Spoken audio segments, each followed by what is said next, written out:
Willow Creek Church is the value called contagious generosity, excelling in the grace of giving.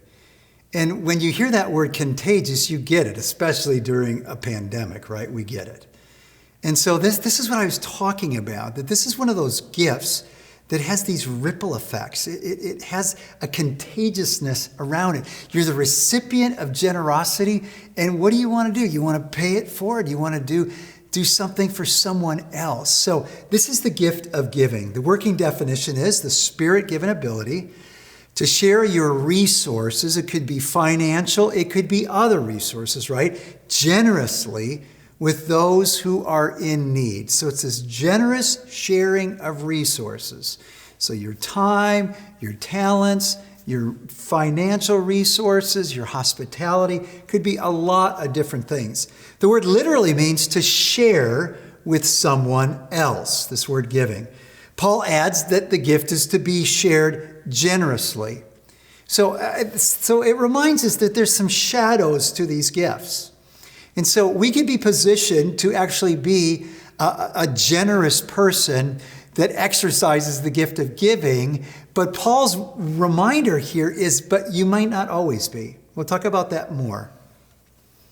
Third, the example of the Macedonians, the church who gave out of their poverty, Paul says, reminds us that wealth is actually not a requirement for having the gift of giving. So you could be living at or below the poverty level and have the gift of giving, all right? And you could be a multimillionaire. It's not determined on your bank account balance. The gift includes our resources, not just our money, and the contribution is this.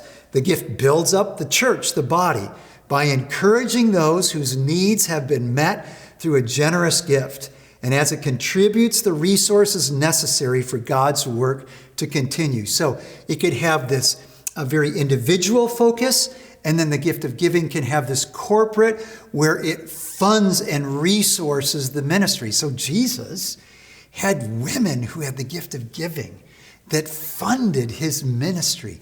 Paul will talk about the churches that were giving to fund his missionary enterprise as he toured Eastern Europe and Asia and all the way over to Rome, spreading the gospel.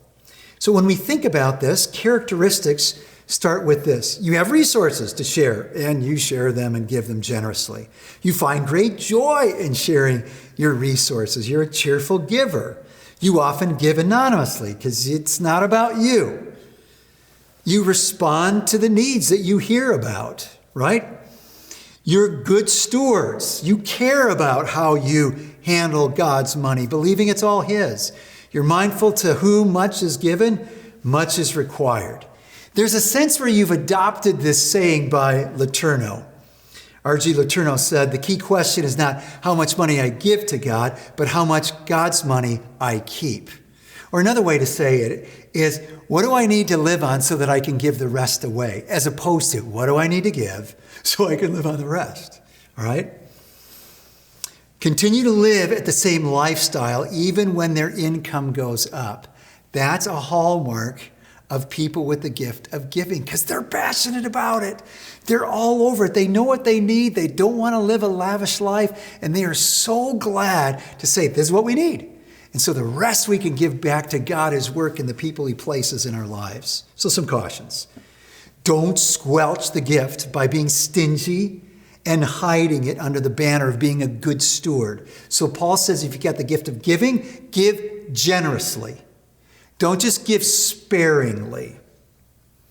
Second caution, don't use money to leverage influence and power. Don't do that.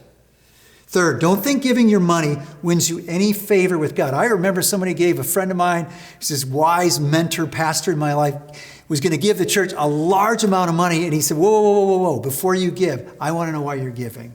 Because if you think by giving this money, this procures your salvation and entrance into heaven, I just don't want you to get goofed up into thinking that, all right? So there's more. Don't think having the gift will make you rich. And there are some false teachers that would make you think that. Just give $100 and I guarantee you that at the end of this year, you'll have $10,000 in return. That's not gospel teaching.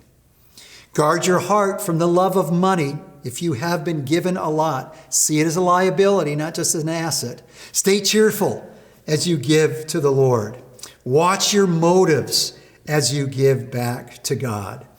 So we're going to come to the next gift. It's the gift of healing. Before we get into it, it's that simple gift that you know you had it.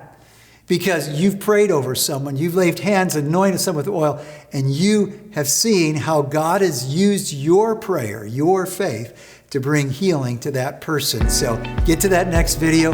We'll unpack the gift of healing.